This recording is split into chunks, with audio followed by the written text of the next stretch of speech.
Hello everyone, welcome back to the Pro MMA Betting Podcast. UFC 248 this weekend, so as always we will break the card down from bottom to top. As we always do, quick reflection on how members got on weekend just gone. So we only had the one pre-bet. We had a bet on Ankalaev for 2 units, so about minus 190 we got to be Kutalaba. Maybe we got a bit fortuitous with what happened, but a W is a W, so I'll take it any day. I expect they'll book a rematch, and I don't think Ankalaev will be bettable. He's probably going to get closer to the minus 300 mark, even though was Kutalaba playing rope-a-dope? Was he hurt? I think it was a bit of a combination of both. But W at the end of the day, I've had plenty of weird ones go against me, so I'll take a fortuitous one as well. With regards to live betting, we only pulled the trigger twice on live bet, but we cashed on both of them. We took Kyler Phillips at around even money. Can't remember if it was during round one. I think it was. I think it was about 3 minutes into round one. Just looked like he had the edge on the feet. That cashed comfortably for us. Kyler Phillips looked really good. And we also cashed on Grant Dawson to win inside the distance after round one. Bet365 offered that up at minus 200 after round one, which was pretty crazy to me. I was really confident Dawson, he'd got through round one, which was the danger round for him. It looked like Minna was starting to break. I mean, he almost finished him at the end of the first round, and I suspected he needed a takedown. Minna would give his back and it'd be over, and that's exactly what happened. So both of our live bets cashed. So overall, members took home about 2.5 units profit, which I'm happy with. Clean sweep again, 2 weeks in a row. As I say every week, guys, I base the service over 12 months. You can sign up for a week, you can sign up for a month, but really to get full bang for your buck, you need to be signing up for the year, because this is, as I always say, this is like the stock market. There are peaks and troughs, there is variance, we have good spells, we have tougher spells, but over the course of a year we will come out in profit. Last year, members that bet £100 per unit won £14,500. But really, you've got to take the yearly view with this. You've got to take the long-term approach. This isn't a get-rich-quick scheme. There isn't a get-rich-quick scheme out there. If it sounds too good to be true, it's because it normally is. I'm very honest. I'm not going to make you rich in a month or a week. This is a yearly subscription service, really. Over 95% of members are with us for a year, guys. I've got over 100 members. I don't have any complaints from any members. On Twitter I post some testimonials from members, I post some screenshots from the chat showing the kind of feedback we get from members. This is a fully transparent service. I'm the only one out there that's posting bet slips, guys. I'm showing the stakes. I'm not covering the stake over like a lot of these tipsters are. Fully transparent. I like to prove I'm betting what I'm tipping, and I like to show I'm putting a lot of money on it as well. So check the Twitter at Pro MMA Betting. Bet slips, stakes posted. All of our bets are tracked. There's 3 links below this video to our free trackers. There's direct links to them on the website prommmabetting.com. Transparency is key. That's what I've built my whole model on, is transparency. A lot of touts get a bad shake out there. We've got a bad reputation, and some of it is justified. You know, I see what goes on. I see some of the snake oil salesmen out there. I like to operate on a full transparency basis. We will make money, guys. I can't guarantee anything, of course. It is gambling, but I've made money year on year, year in, year out.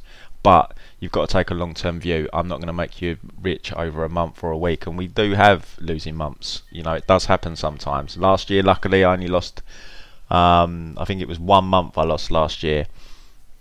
But you know, you can go through spells where you do lose a couple months in a row. It does happen. There is variance, but you've got to think of the bigger picture.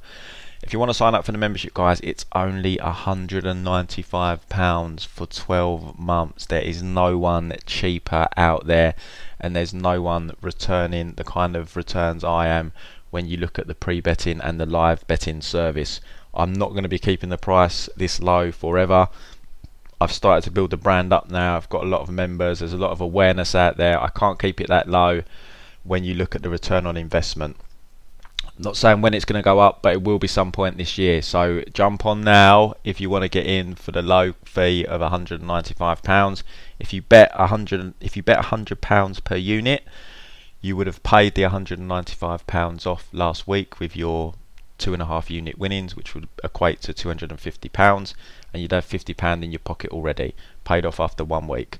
It's dirt cheap, guys. This week we've got live betting tips on the boxing before the UFC. There's a UK show, so from 7 PM UK time through to about 11 PM, it's going to be live betting tips on the boxing. And the UFC will start probably about 11:30, so we have a little half-hour grace period, but it'll be the Fight Pass prelims, so there's no live betting anyway. And then live betting a kick-off for the UFC again at 1 AM, and of course we'll have our pre-bet action as well to kick in throughout the UFC show. So if you want to sign up, subscription is available on the website ProMMABetting.com. Go to Premium Bets. Packages are all available there, but I do recommend the yearly. If you haven't tried the service with us before, of course, maybe I don't expect you to sign straight up for a year. Do the monthly, but bear in mind what I'm saying, guys. It's not going to give you a full flavour. We might have a shaky month. Throughout the year, we will profit. We've done it year on, year out. So think of the long-term view. Think of the stock market. If you bought something in the stock market, surely if you're buying something in the stock market, you're not expecting great returns within a month. That's how you've got to approach this game as well. It's a long-term game. So website ProMMABetting.com, Twitter at ProMMABetting. Hit the subscription button on this video if you want to keep hearing our breakdowns for every UFC show, and please hit the like button as well. I'm going to break down this show from bottom to top as we always do. What I will say, guys, is I'm skipping the first two fights. You've got Dana Bategegrel taking on Guido Canetti, and Emily Whitmire taking on Poliana Viana. As I always say, this podcast is different to the others. We look at the betting numbers, the value. You know, it's a far more tailored betting podcast as opposed to me just picking X is going to win, Y is going to win. You know, I go with the value and I pick where I feel there's value. If I haven't got a strong lean either way.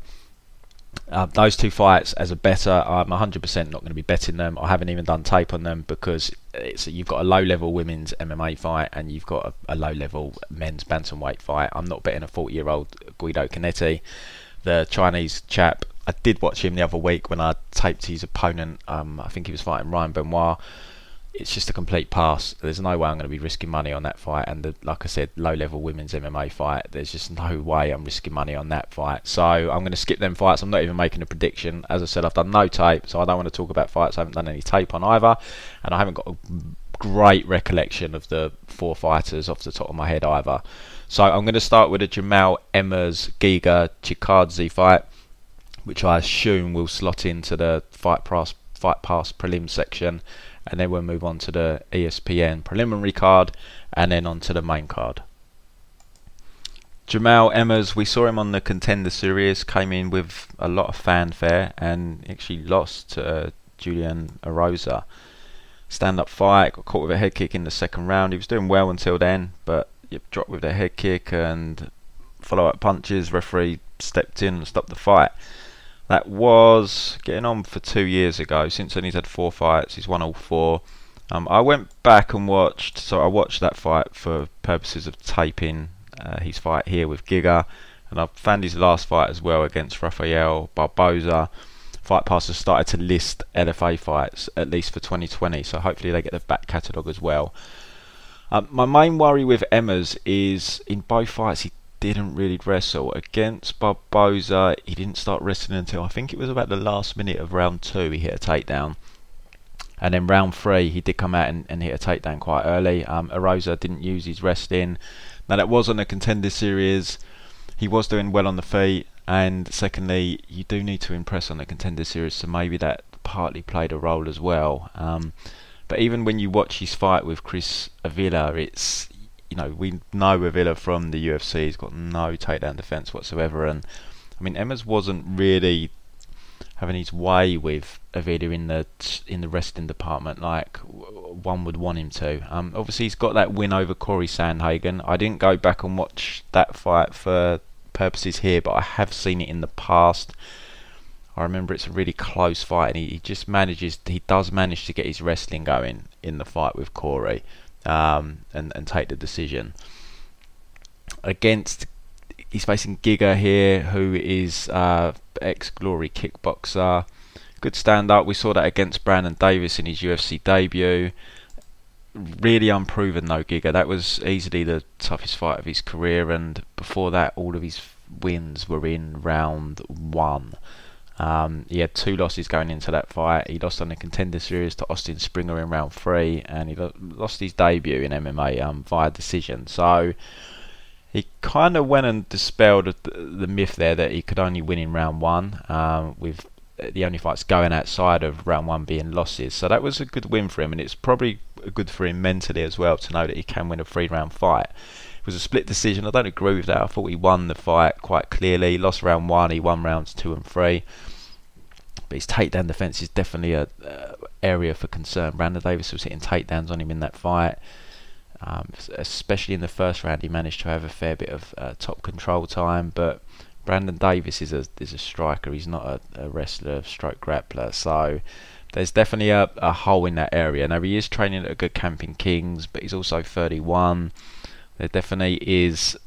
He's definitely got a ceiling, Giga, and that he might already be there potentially. On the feet, I give him the advantage against Emmers. Emmers needs to fight smart and use his wrestling. From watching the Barboza and Arosa fights, it doesn't instill me with massive amounts of confidence that he will come out with a wrestle-heavy approach. But as I said, Contender Series, he might have been trying to impress, and against Barboza, he was doing okay on the feet. It wasn't like he was losing on the feet. So against someone like Giga, surely he's going to come out and fight smart, especially when he's got this. I think it's quite a late notice replacement fight, Emmers. He was meant to fight Evloev. He stepped in to fight Evloev because Evloev's original opponent pulled out, I believe. Then Evloev's pulled out, and they've brought Giga in. I can't remember, but there's been a bit of a chain of events here. But he does have that nice win over Corey Sandhagen. I mean, it's 3 years ago now. Corey's obviously improved, but I do recall watching that, and I remember in that fight he did get his wrestling going. So I think he will fight smart here. Can he keep Giga down? Giga did manage to get back to his feet each time he was taken down, but as I said, first round he was held down for a considerable amount of time, and Emmers is definitely a better grappler than Davis in an MMA context. So I'm gonna go with Emmers here. I think he's gonna win.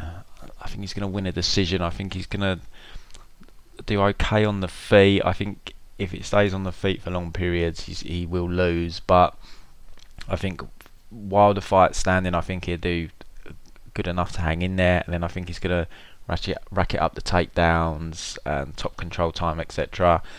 I was hoping he was going to be a slight favourite. He opened up wider than I was hoping.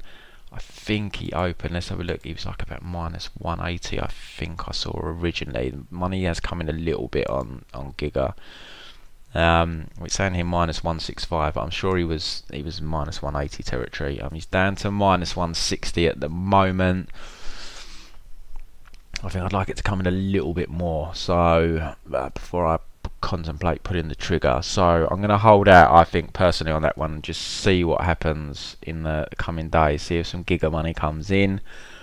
Kind of minus 130 territory, maybe even minus 140. I might consider Emmers, but I'm going to pick Emmers to win a decision there.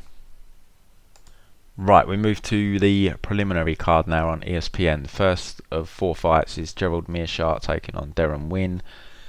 Another fight, guys, I haven't taped this one just because, as I said, this is a betting podcast. I'm a bettor. I will only tape fights where I feel I will have a bet, or there might be a potential bet for me, and this is just an epitome of another past fight. Gerald Meerschaert, just zero fight IQ. There's no way I'm bet. I mean, he was unlucky in that loss to Anders. I thought he should have got that decision. But he's just the kind of guy I just can't bet on. I just don't like his process as a fighter. If I'm risking money, there's certain things I need in place, and he's just one of those that falls under the realm of I can't trust in that. I mean, he is an underdog here, So if you're betting an underdog, you're taking a risk, and you can factor those things in. But I just don't really have a strong lean on this fight. Darren Wynn coming to the UFC, got the win over Eric Spicely, quite a competitive fight on the feet. Darren Stewart suffered a split decision loss. Darren Stewart's a tough guy to look good against. He's improved his anti-wrestling, and Darren Wynn just spent too much time on the feet getting outstruck, and he got his wrestling going at points. But we've seen judges are rewarding takedowns with little done from top position, less and less now, and it cost him the win. And I remember we live betted Darren Stewart in that fight, and I 100% felt he deserved the decision. Now obviously I was probably a little bit biased, but I was pretty confident he was going to get that decision, and he did, albeit it was a split.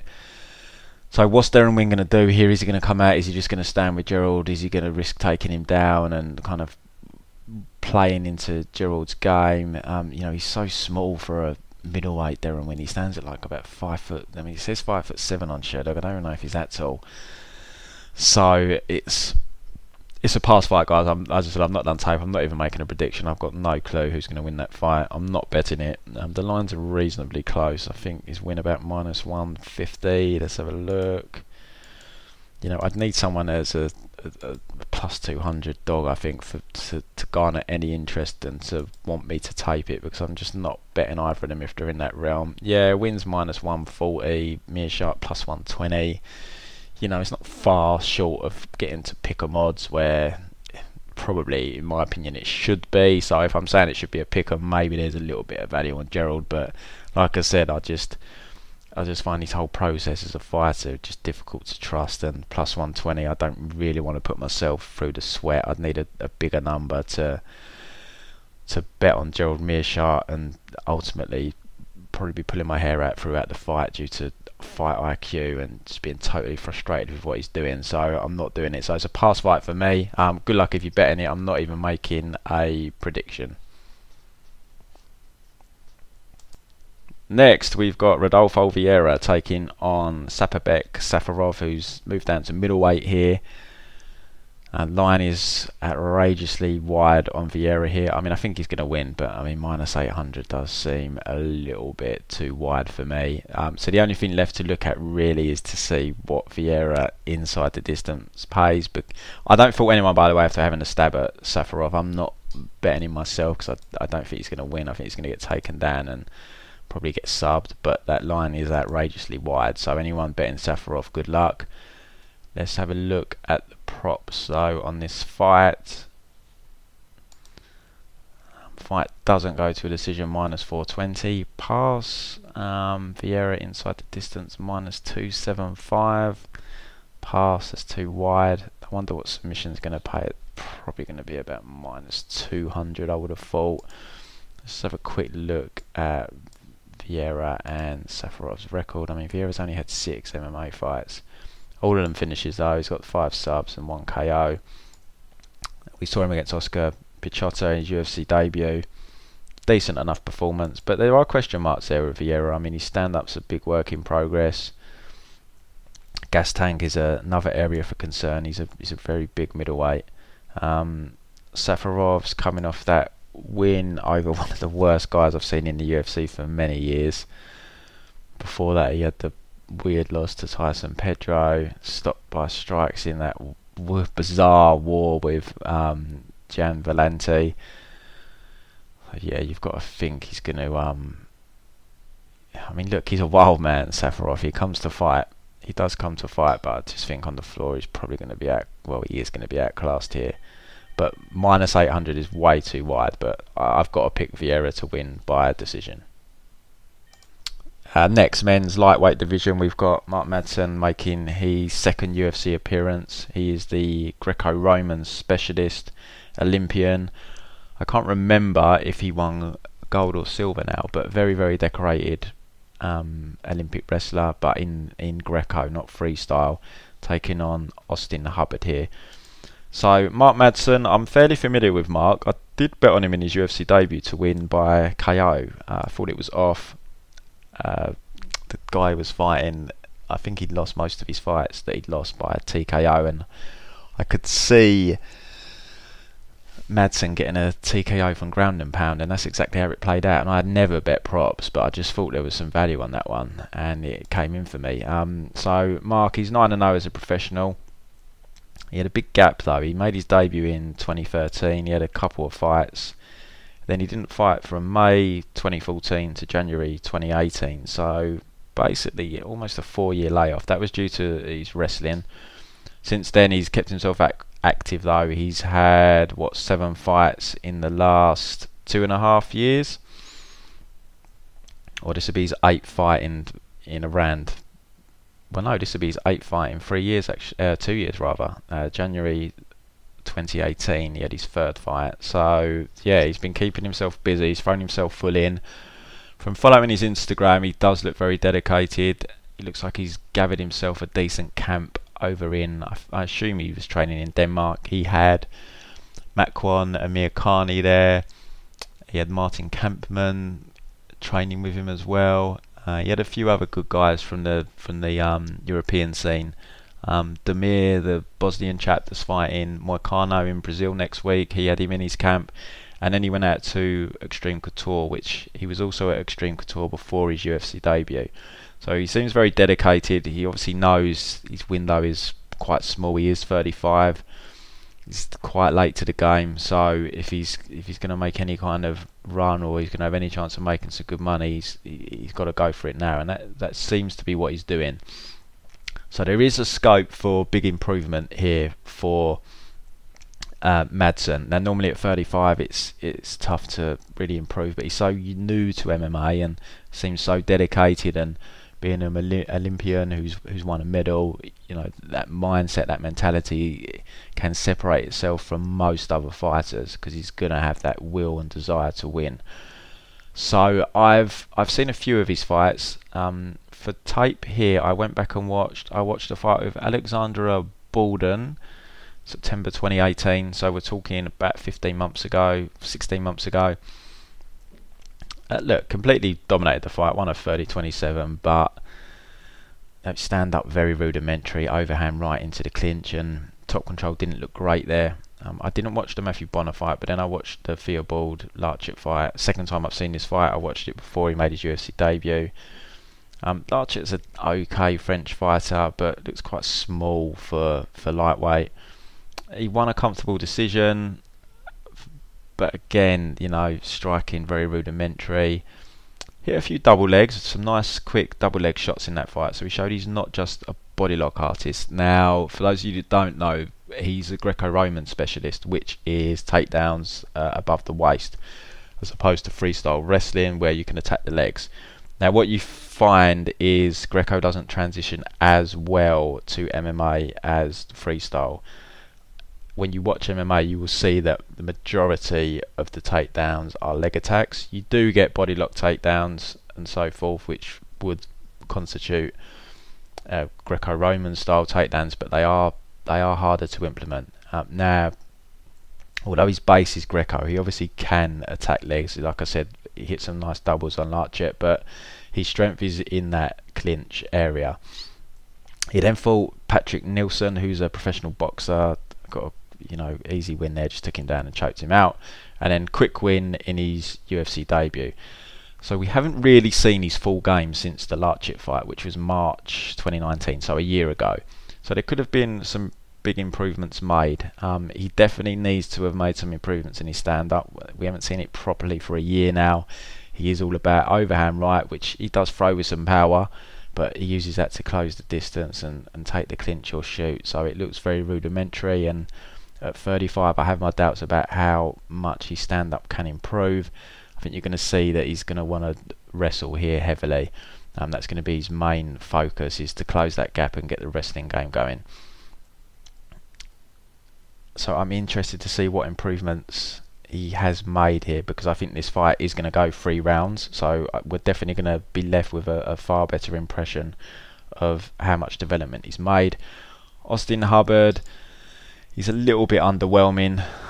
I remember watching him before I think I taped him for the Davy Ramos fight, and he's just a little bit underwhelming. He has these fights where, I mean, he got them 3 wins in a row on, it wasn't LFA, 2 wins in a row on LFA, and before that it was a fight in Caged Aggression. I think I watched both of them. He just doesn't really seem to put his foot down. And I watched a fight with Eric Wisely as well, a 5-round decision loss, which, I mean, it is about 2.5 years ago now, but he did get outstruck in that fight, and I remember that was a big concern when I was looking into the Ramos fight, because I think Ramos was a huge favourite. I just wanted to see if there was any value on him, and that fight definitely put me off. I think his stand-up has improved since then. He does train at Team Elevation, so he's got a very good team around him, and we saw in his UFC debut against David Ramos. Now, he was probably, well, he would have been worried about the takedowns, so that would have made him a little bit hesitant, but when he let his hands and legs go, he looked okay on the feet in spurts. He took some big shots from Davey as well. He showed he's got a chin. He got hurt at one point, but he survived. But you could see he was very nervous about getting taken down. But when Davey did shoot a double, he was able to kind of stuff the doubles. What his problem was Davey was shooting the double. He'd stuff it, but then he'd transition to his back and then pull him down and take his back. And obviously Davey, huge submission threat when he's got your back. Kyle Prepelec, he had a rough first round. He got outstruck. But then round 2, he started doing much better on the feet. Was actually outstriking Prepelec. Prepelec looked like he was slowing down, and Hubbard actually started to get his wrestling going. Round 3, Prepelec seemed to get a second wind, and he had a good first minute on the feet, I think it was. Looked like he was taking the fight back over, but then Hubbard got a takedown and had top control for the majority of the 3rd round. So the fight here on the feet, I give the advantage to Hubbard, but he just needs to put his stamp on it. He needs to just put his foot down and go for it. He just looks a little bit like he's trying to fight pretty. It's just, man, you've got to go out there. The threat of the takedown is there. Just, not saying to ignore it, because you know you don't want to be taken down, but I don't think Mark Madsen's top control is that great unless it has improved a lot from the regional scene. Austin Hubbard, if I'm you, I'm drilling get-ups, getting back to your feet. There's gaps there. You can get back up to your feet against Mark. And as I said, he's Greco-Roman. I'm not convinced how well his wrestling is going to carry over to MMA. And Austin Hubbard's takedown defense isn't terrible. So it's an interesting fight for me, this one. Madsen opened as a massive favourite. It was, let me see if it's accurate on, because I think he opened like about minus 600 or something ridiculous. I remember seeing it thinking like, wow, that's absurd. Well, minus 750, that is absolutely crazy. Rightly so, people were jumping on Hubbard left, right and centre. That's Value City. Where do I cap Mark Madsen? I would probably have him at about, personally I'd have him about minus 150 favourite maybe. So I still think there's a little bit of value on Hubbard. I bet Hubbard pre-tape. I missed that great line of like plus 500. I got about, I think, plus 180. I took blind. Only a small bet because it was when the bet online had small limits when they first opened the lines. I'm not adding. I decided after tape not to add, but I'm not going to buy out either. Not that I can, because the line's kind of held where I bet it, but I'm happy just to let the small bit of action I've got ride on Hubbard. I'm going to pick him here. I'm not overly confident. I'm not sure if he is the right man to beat Madsen. From a betting perspective, I guess, obviously I want to cash my bet, but it's only a tiny bet, so it's not the end of the world if it doesn't come in. But from a betting perspective, I'd like Madsen to look really good here, because I think he is a fade job, and I think it's going to come if he does look good, we could potentially get a great opportunity to fade him at great odds. So I'm hoping he looks, if he wins here and I lose my bet, I'm hoping he does it convincingly, so that I get an opportunity to fade him. Obviously if he comes out and looks great, and you know, maybe I have to go back and rethink how maybe I've underestimated the improvements he can make and so forth. So obviously there is that to factor in, but just my gut's telling me that this guy's a fade job moving forward. But I'm going to pick Hubbard here. I'm not overly confident on it, but I'm not high on Madsen, so I'm going to go with Hubbard to win a very close decision here. And I'll be interested to see how Madsen's cardio holds up as well in a high-paced fight where it's not just him controlling. I'd like to see him push back on the feet, see how he reacts to that. But again, I just don't know if Hubbard's the man to do all that. But I'm going to go with him anyway. I still think there's some value on the current line. I think it should be a bit shorter. Madsen a smaller favourite. So Hubbard by decision. Next, guys, we've got the return of Sean O'Malley taking on José Quiñónez. I'm very high on O'Malley. I max betted him against Jędrzejczyk Sukumtov as an underdog 2 years ago now. I can't believe that was 2 years ago and we've not seen O'Malley since. I'm very high on his stand-up.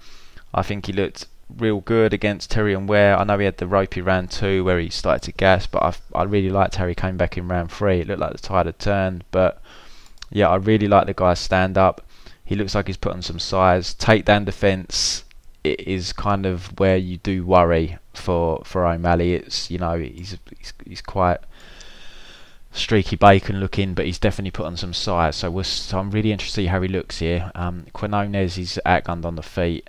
He's gonna look for that body lock takedown. That's his kind of go-to thing. So it's going to be interesting to see how O'Malley looks after the 2 years off. I'm really hoping to see solid takedown defence improvement, because if he can bring that into his game, I think he's a very good prospect. I'm very high on him. I really like his stand-up and how he puts together combinations. That win over Jędrzejczyk Sukumtov, I mean, it was complete domination until he suffered that leg injury, and it went from being the easiest dog bet ever to on the verge of cash-in to becoming one of the biggest sweats of the year. I don't know what Sukumtov was doing. He was taking him down when O'Malley couldn't even stand up. If he kept that fight standing, he probably would have won. But luckily for us, he fought absolutely absurdly stupid. Was taking taking O'Malley down, and it was allowing O'Malley just to survive with the one leg. So yeah, I'm high on O'Malley here. I think he wins this fight. The line's got out of hand there. I mean, he's like minus 400 almost, but he was sitting in the minus 250 territory for quite a while. So I think there was value on that. If you like doing your doubles, I think he was definitely parlay material.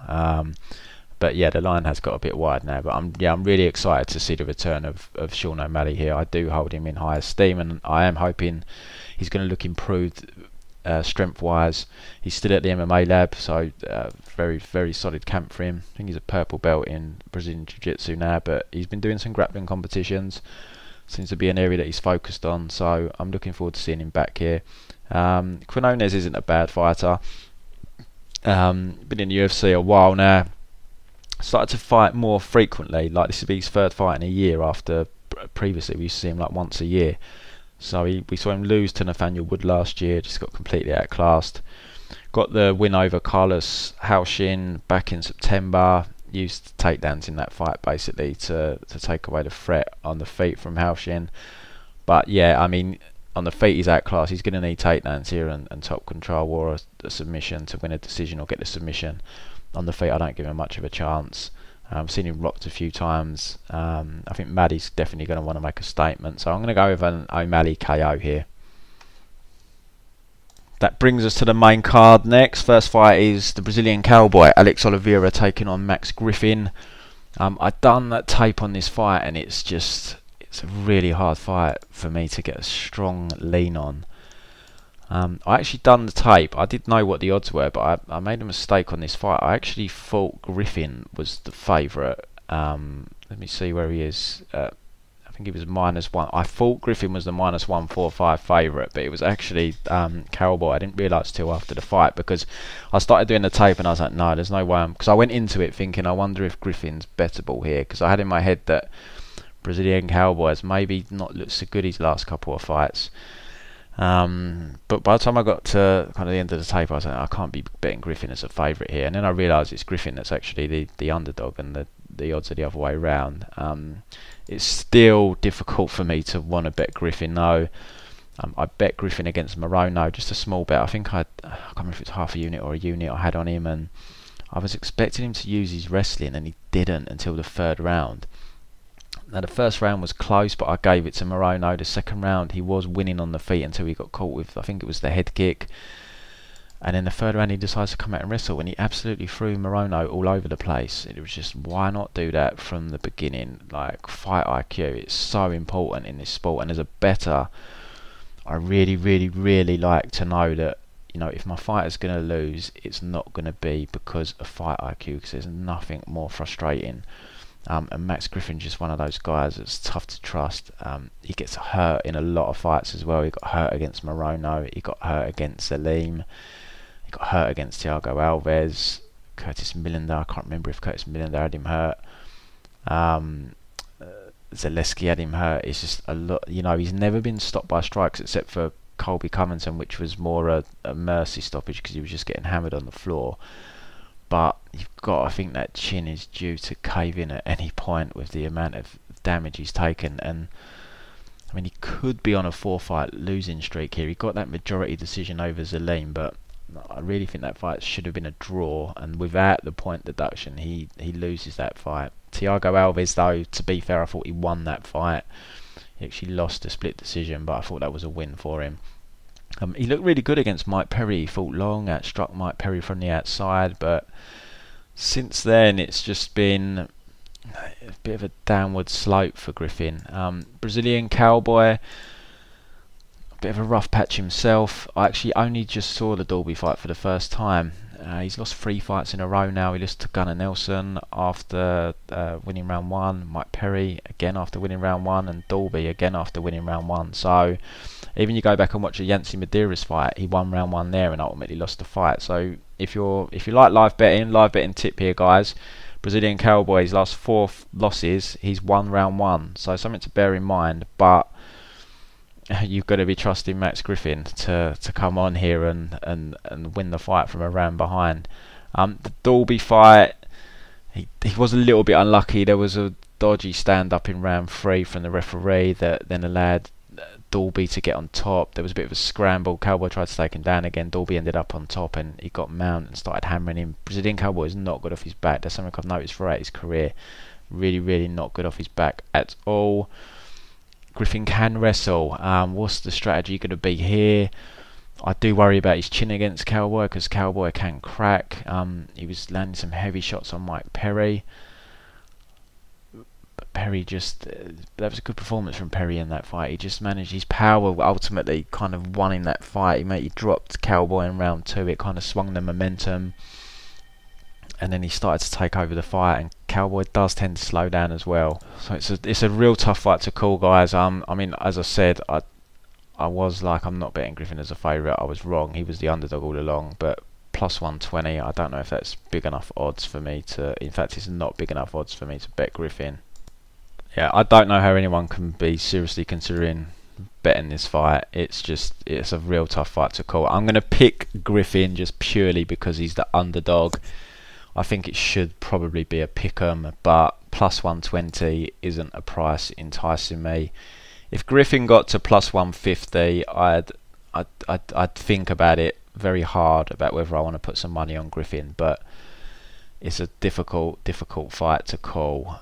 But I'll go with Griffin as he's the underdog, but I'm not confident, especially after risking some money against Morono on him, and he just dumb fight IQ. That out of anything, that probably leaves the most sour taste in my mouth is if someone fights just stupid. It's something unforgivable in my mind. So yeah, tread really carefully with that fight, guys. It's definitely not something you should be going big on. Next, we've got Neil Magny taking on Jingliang. This will be a good fight. I'm looking forward to seeing Magny back in there. He's been out for about 18 months since we last saw him. Let me just verify that. Yeah, November. So, well, yeah, 15-16 months we haven't seen him since. He suffered that bad knockout loss to Ponzinibbio. Had his movement jeopardised early with the low kicks. Something he seems to struggle with a little bit. I don't know whether it's because he's got those long legs, but it's something Ponzinibbio honed in on. RDA kicked his leg out from under him very early in round 1 and got top position and ultimately the submission. And Lorenz Larkin hammered his leg with calf kicks, and Magny was basically on one leg and became a sitting duck. He doesn't deal well with pressure either. He backs straight up into the fence, something that doesn't seem to have improved on, so that's a big hole in his game there. But you look at his losses, so his last 3 losses are to Ponzinibbio, RDA and Lorenz Larkin, so they're all very good strikers, albeit the RDA loss was ground orientated, although he was put on the ground by a low kick. Before that, you're going back to the Damian Maia loss where he was just grapple fucked. His wins since that Damian Maia fight, 2 split decision wins, Eric Silva and Kelvin Gastelum. Started off very well in that Kelvin Gastelum fight, gave him all sorts of problem with his wrestling. He got the win over Hector Lombard after taking a hellacious beating in round 1. He beat Johnny Hendricks. Basically, he won that fight off of his back.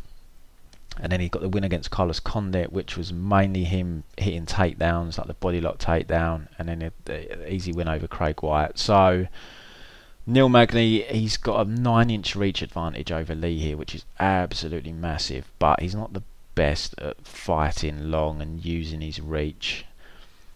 On the feet here against Lee, see, the problem I've got with Lee is the last time I bet Lee was against Jake Matthews, and he fucked that up and it's left a sour taste in my mouth since.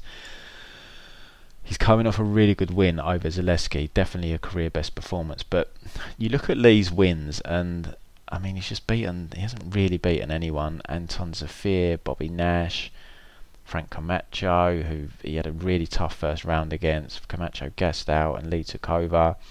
Zach Otto, Daichi Abe, David Zawada. I mean, Zawada's not a bad fighter, and then he does have that solid win over Zaleski last time out. So is Lee making improvements? Possibly. Do I trust Lee? What Lee needs to do here, he's at a 9-inch reach advantage. He needs to be the aggressor. He needs to push Magny back, get him backing up in a straight line, backing up into the fence and letting his hands go, and he needs to use his low kicks here as well against Magny. Magny, on the other hand, can he stand and win a standing fight with Lee? He's very durable, Magny, unless Ponzinibbio cracks his chin. But Lee can crack, but Magny doesn't really have any power on the feet, so even though Magny's got that reach advantage, I'm not sure how well he can utilise it. Lee's got the power, although he gets dropped a fair bit. He's got a solid chin, and Magny's just not a big hitter anyway. And he does seem to be making improvements, and he does use low kicks, Lee. I don't think he used them much against Zaleski, but he has used them in previous fights. I remember he used them a lot against Frank Camacho, so they are in his arsenal of tools, but he definitely needs to utilise them here.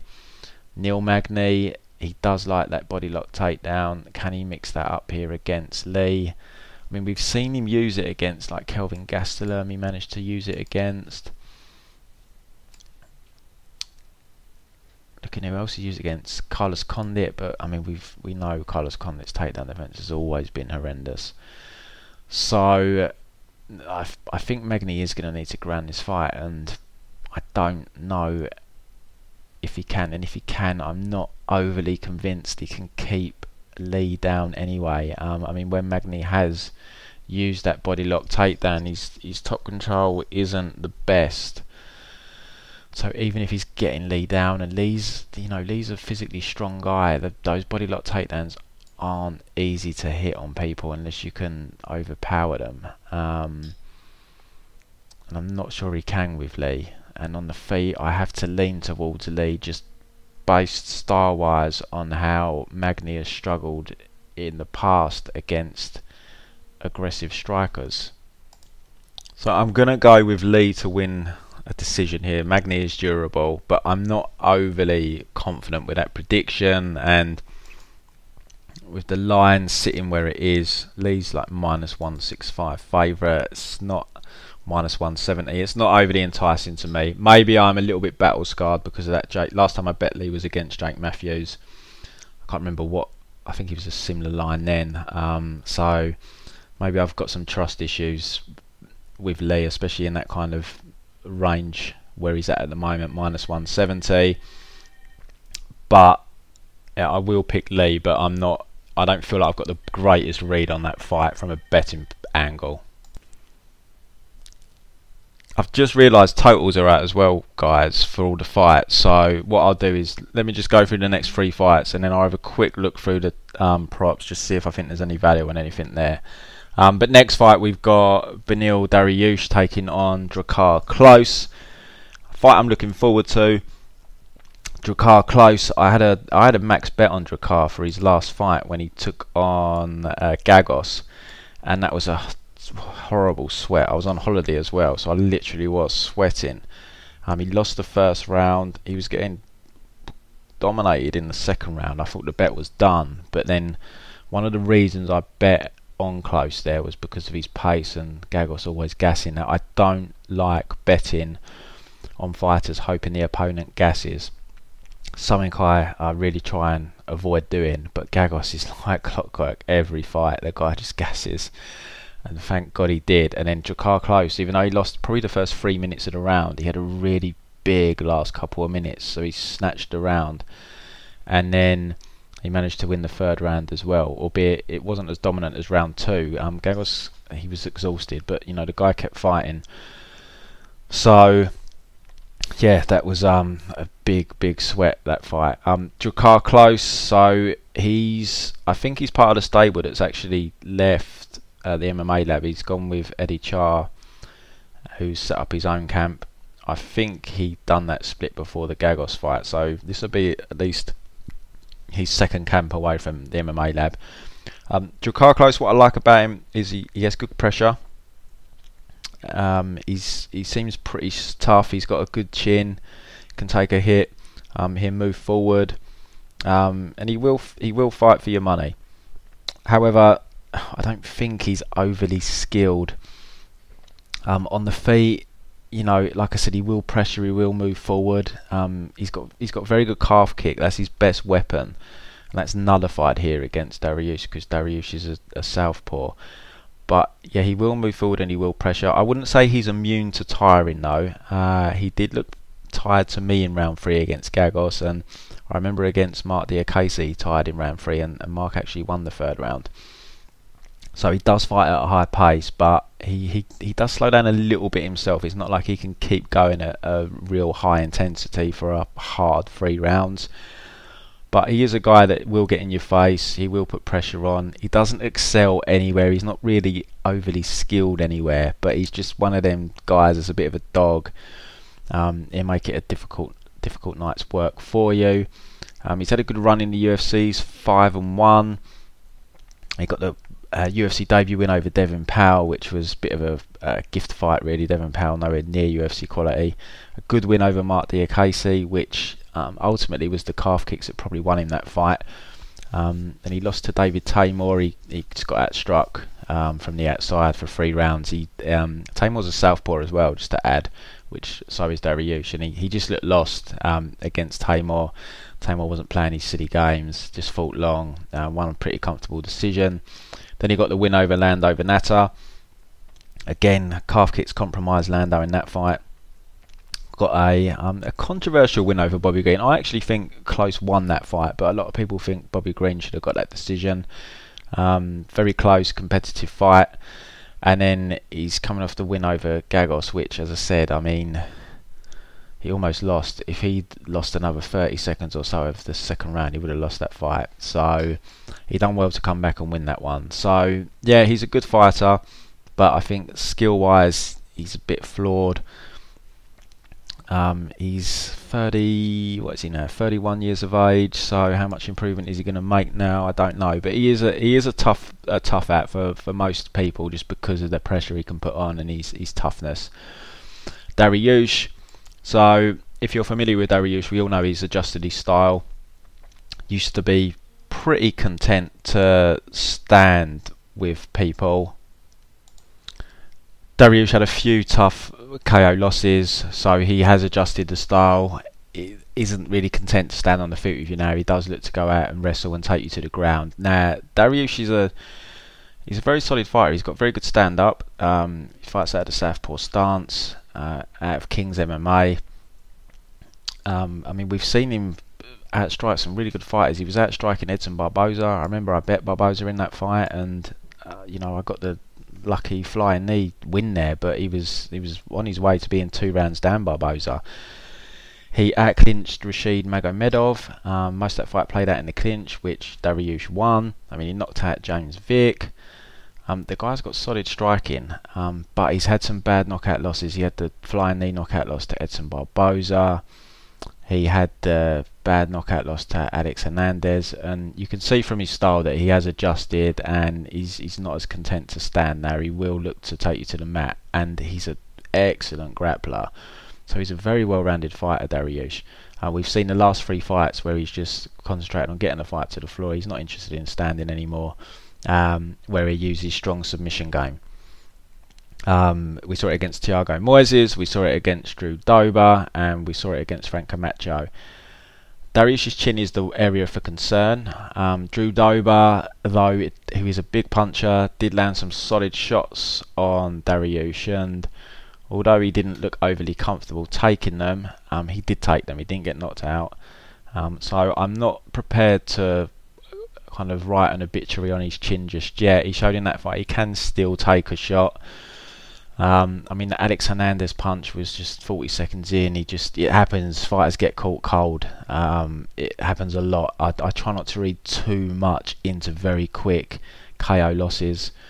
And Edson Barbosa, I mean, that flying knee would probably knock out anyone. So why I'm not saying he's got a granite chin. I'm not ready to write that obituary and say he can't take a shot.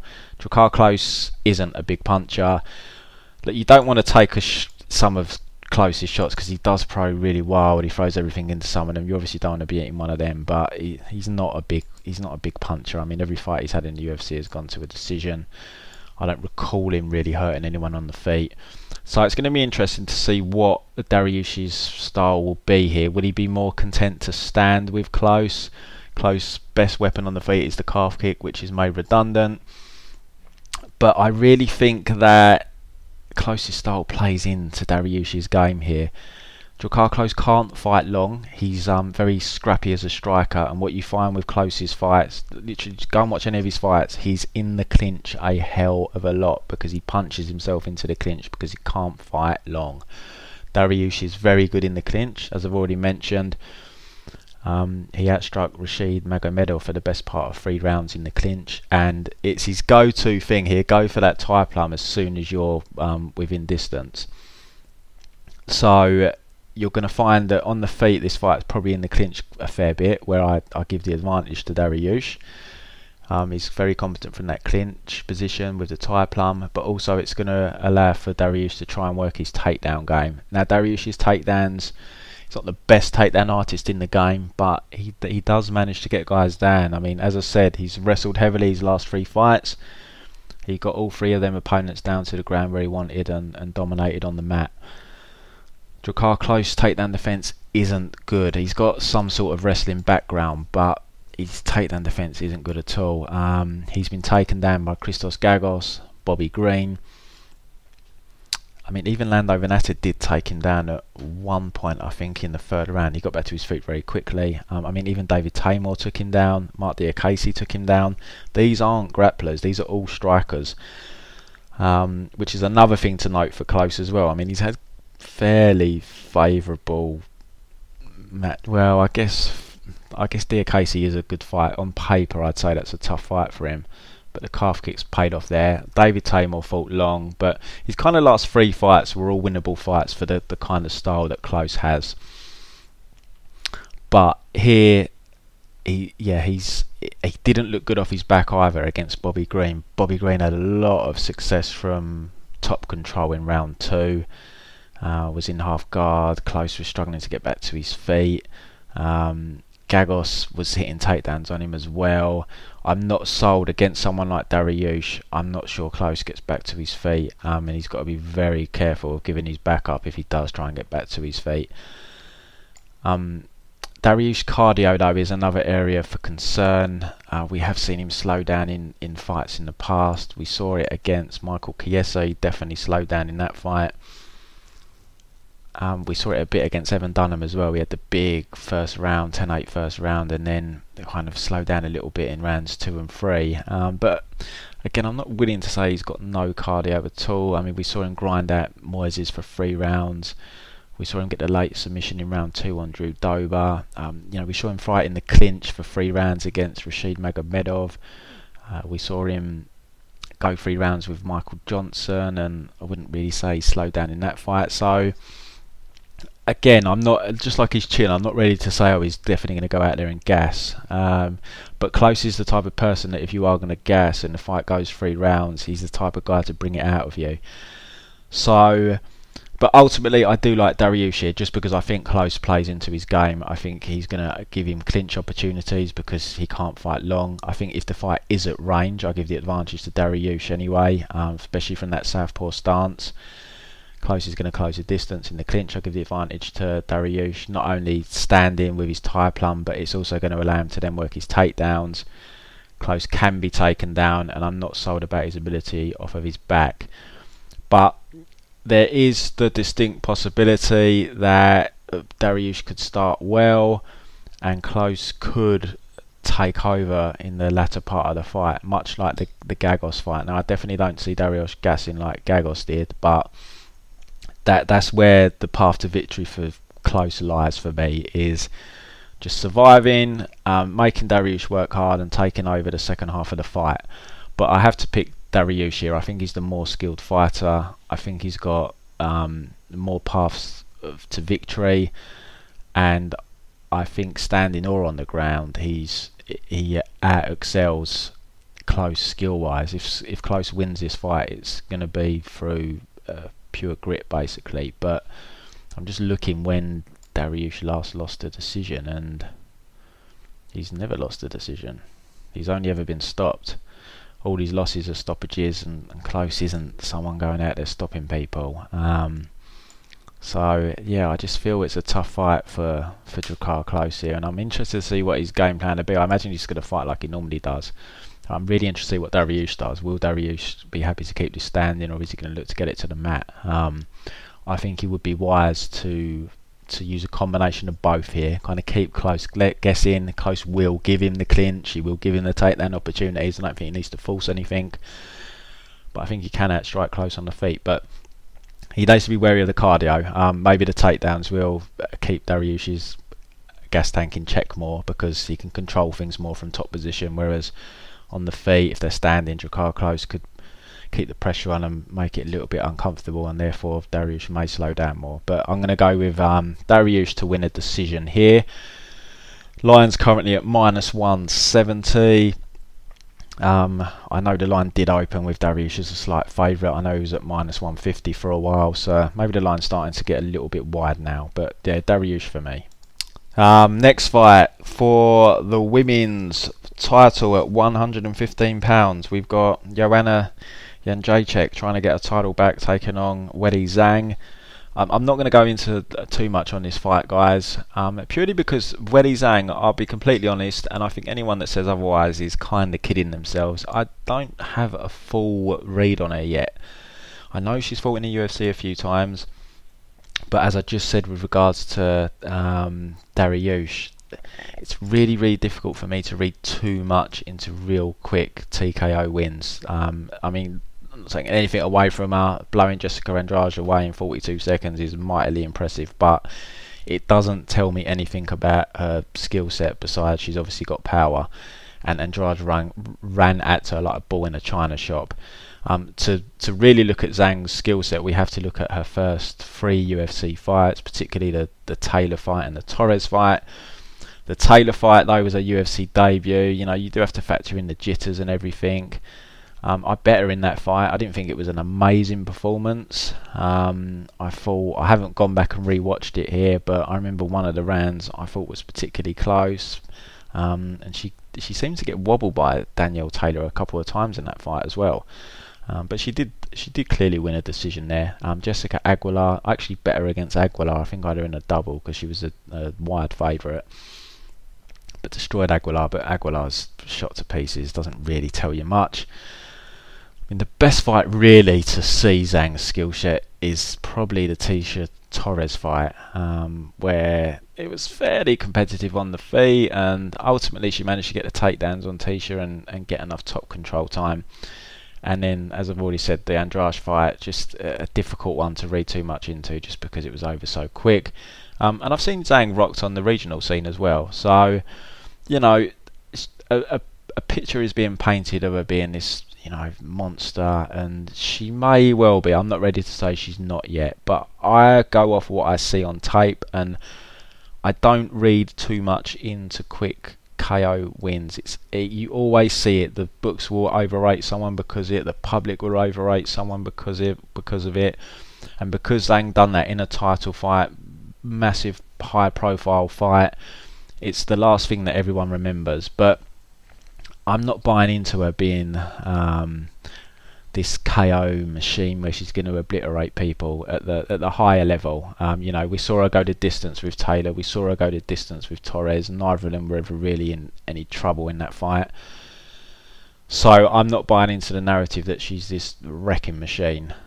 But she is clearly a very good fighter. But I just feel like the only fight I can really glean her full skill set from is the Tisha Torres fight, and I don't like making an assumption about someone or trying to state facts about someone off one 15-minute fight. The Taylor fight, as I said, I wasn't massively impressed from that fight, but it's a UFC debut, so I don't really want to pick away at her too much in that fight. The Aguilar fight, Aguilar is shot and needs to retire. Shouldn't have been in there with her really, but I mean, she done what you'd want her to do. Went in there and took her out in the first round. Impressive. Tisha Torres is a good win, and then the Andrade fight's just over so quick. I just feel like I've not got a proper read on Weili Zhang. I really hope she doesn't blow Joanna away here. I'd like this to go at least into the third, fourth, fifth round, because it would just leave me with a much fuller picture on Weili Zhang. Then I'll have the Torres fight to go off, I'll have the Joanna fight to go off, and I already have a clearer idea of where she's at. But at the minute I'm just not entirely sure. Joanna Jędrzejczyk, amazing fighter, trying to reclaim her belt here. Her chin definitely seems better since she's changed whatever she was doing with regards to the weight cut. She used to have horrible weight cuts. You'd see her at the scales and she'd look absolutely horrendous. She looks much better these days ever since the rematch with Rose. And it seems to have made her chin a bit stronger. I mean, she held up for 5 rounds against Rose in the rematch. She held up for 5 rounds with Valentina. I think whatever she's done is helping her chin with regards to that cut, because I really think that cut was jeopardising her chin. And we saw her hurt against like Carolina as well. Am I saying Zhang can't knock her out? No, I'm not, because Zhang clearly hits very hard. But I definitely feel her chin isn't as compromised as it was back when she first fought Rose and when she was fighting like Carolina. But she's going to have to fight the perfect fight here over 5 rounds. She's going to have to try and fight long, use her kickboxing. She's going to have to try and put on like a performance like she did against Andrade, except Zhang isn't as reckless and kind of easy to outmaneuver as Andrade. So I'm expecting a competitive fight here. I don't think Zhang's going to come in and blow Joanna away. If she does, then even if she gets a quick win in 40 seconds, I think I'll have to say, even though she's got 2 quick 40-second wins, and I don't normally read too much into them, to be doing that at £115 against 2 of the very best £115 women fighters, then obviously it's a bit of an outlier here, and she is the goods. But at the minute, I just want to see her in the ring for a longer period of time, and I really hope we're going to see that here against Joanna, and who better to really show your skill set against than possibly the best £115 fighter we've ever seen. So I'm really looking forward to this fight. As I said, from a betting perspective, it's very hard for me to be confident in making a bet here, because I don't feel I have a full read on Weili Zhang. So I'm being very careful not to underestimate her, but I'm also being careful not to overestimate her. But I truly think there was some value on Joanna. Money started to come in on her now, and rightly so. I view this fight as a 50-50. Joanna was up as high as plus 170 a couple of days ago. Money started to come in there. She started to fall, like she's like plus 145 now. But I see the fight as a pick 'em personally. But also, it's not a fight where I would be going big on, just because I don't have a good enough read on Zhang, and that therefore, with the current odds, I think the value is on Joanna, but I'm not confident enough to be going big on Joanna, even though seeing plus 150 against Joanna Jędrzejczyk's name is very tempting. She's at ATT, she's been there a while now, so she's going to come in with a smart game plan, one would assume. I know Zhang's had her camp disrupted because of the coronavirus and so forth, but I don't factor those things into my capping, guys, because it's impossible to cap. How do I put a percentage on how much this has affected her? Has it affected her? I just ignore it. If you're a bettor, ignore it, guys. Don't factor it in. If you like a bet on Zhang, I wouldn't factor that into your thought process at all. If you like Joanna, I wouldn't be saying all because of that. That gives Joanna an extra 5% edge. You just don't know. You're speculating. Just ignore it. All we can go off, guys, is tape. Tape. We can go off is what you've seen in fights, and for me, that's what I'm doing 100% here. And I feel I don't have a full read on Zhang yet because she's had a couple of very quick UFC fights. The one that went the distance was a UFC debut, so I don't want to give her, I don't want to pick apart that performance too much because it's a UFC debut. So then I feel like I'm only really going off of the Tisha Torres fight in terms of her overall skill set. And for me, for me to risk big money, I need to see more than 15 minutes when you're, sometimes it's fine to go off of one fight for tape purposes, but normally that's more if there's going to be a big gap in the skill set that you can clearly see. Here we've got a very, very competitive fight on paper. We've got the former champion, possibly the best 115er ever, so I can't be going big on or against Zhang, basing my opinion off of one 15-minute fight when it's such a high level fight. So I think there is value on Joanna. As I said, I think it should be a pick'em, but I don't have real big confidence on this fight either way, so betting Joanna would not be something I'd be going big on. But the plus 170 was a very, very attractive price that I don't think anyone could really be walking away from unless you're completely sold on Zhang winning this fight. So I expect money to come in a bit more on Joanna throughout fight week. I still think Zhang would be the favourite, but I think we'll see Joanna maybe close around the plus 120 area. So we move on to the main event now. Israel Adesanya taking on Yoel Romero.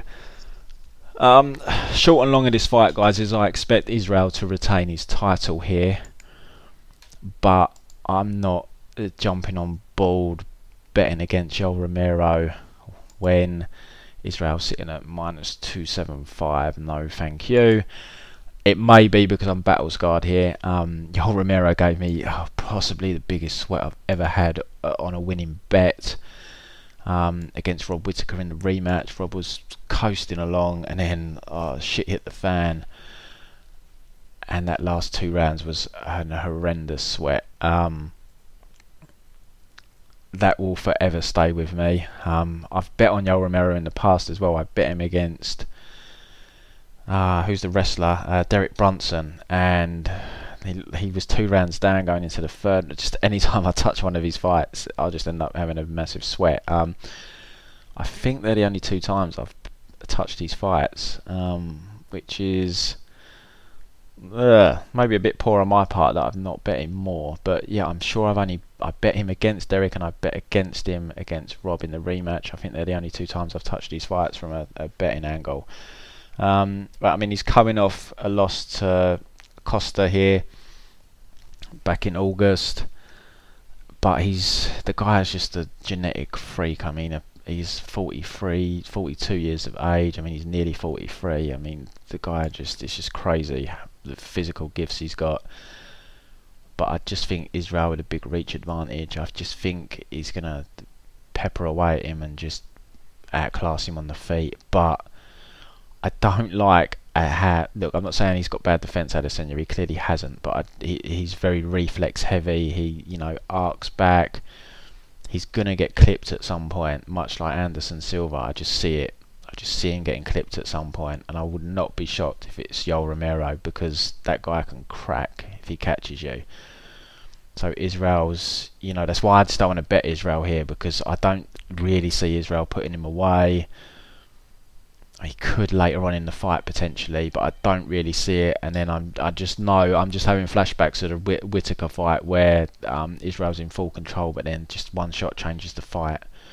I just don't fancy that sweat over 5 rounds. So, and especially, look, if the line was right, then I'd risk it, but I'd need Israel probably minus 200 or better.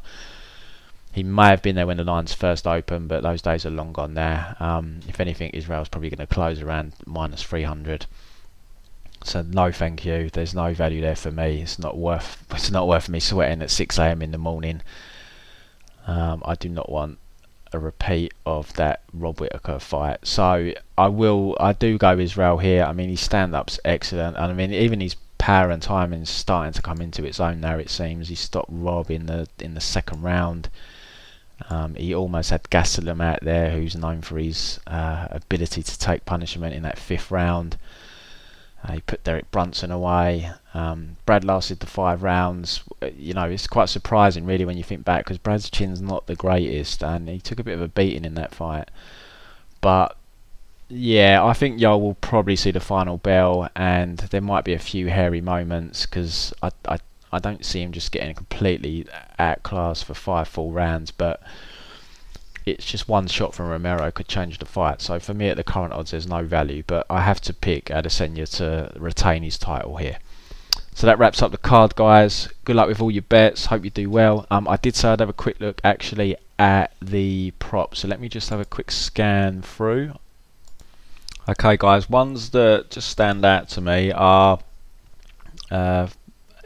Adesanya Romero fight goes to a decision plus 150. Adesanya by decision plus 180. They're quite interesting. I wouldn't go big because, as I've already said, I don't want to be sweating that fight because Romero's Romero. And Adesanya could, in my head, I'm seeing that he could turn it on late, but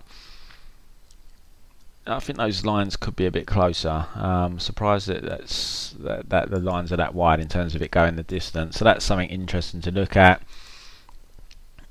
I mean, it seems really unlikely that Romero could win a decision, so Adesanya decision, but plus 180 versus plus 145, the fight goes to a decision. Instead of getting cute, you may as well just take the fight to go to a decision, guys, rather than, you know, imagine Romero wins a decision and you lose your bet because you're being picky over 0.3 points. It's not worth the risk. Dariush close, fight goes to a decision minus 140. I think that's a good bet if you like close, potentially, or you think it could be a very close fight. It'd be sweaty if Dariush does get him to the floor, because he has got that very good submission game, and we haven't seen Klose against a good grappler. So, but we have seen him taken down and controlled by far lesser grapplers than Dariush. So I don't know actually. That could be really sweaty if Dariush gets on top. Lee Magny fight goes to a decision minus 110. This is my favourite one so far. Magny is very durable. He is coming off that bad knockout loss to Ponzinibbio though, so you know the potential is his chin could be cracked. You know, he has had some tough fights. Hector Lombard fight, is it adding up? But he's had a good amount of time off, 15-16 months. So fight goes to a decision minus 110. I don't see Magny finishing Lee at all, so I think you probably just have to worry about a Lee finish, but Magny is tough. So that's probably my favourite one so far, minus 110. Fight goes to a decision there. I think I saw one other one that caught my eye. Darren Wynn, Gerald Meerschaert. Fight goes to a decision minus 125. Meerschaert, for all his faults, he's really durable. Let me just double check his record. But I think he's been submitted a few times, but I'd be, you know, I don't think Darren Wynn's a submission threat, but KO wise I think it's very few and far between. Yeah, just the one, and I think that was Thiago Alves. So my main concern here would be if Gerald Meerschaert can get a finish, because he has got a good submission game. But I can see this fight playing out on the feet for most of the fight. Darren Wynn does have that wrestling background, so it's, you know, Meerschaert, I don't see him being able to get Wynn to the floor. Will Wynn initiate the grappling? I don't think he will unless he's really struggling on the feet, and I can't see him getting kind of handily outstruck by Gerald Meerschaert to the point he feels he needs to start wrestling.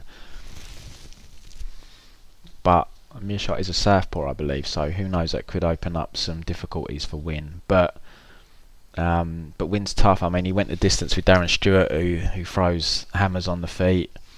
So I think that's quite an interesting line. So for me, out of the ones that are available, the Darren Win Gerald Mearshart fight goes to a decision is interesting at -125, and also the Lee Magny fight to go to a decision at -110. Both interesting props there for me. They're my favourites out of the ones that are out. We haven't got full odds yet in terms of X to win by submission and so forth, but the basic ones are out, and they're two that catch my eye.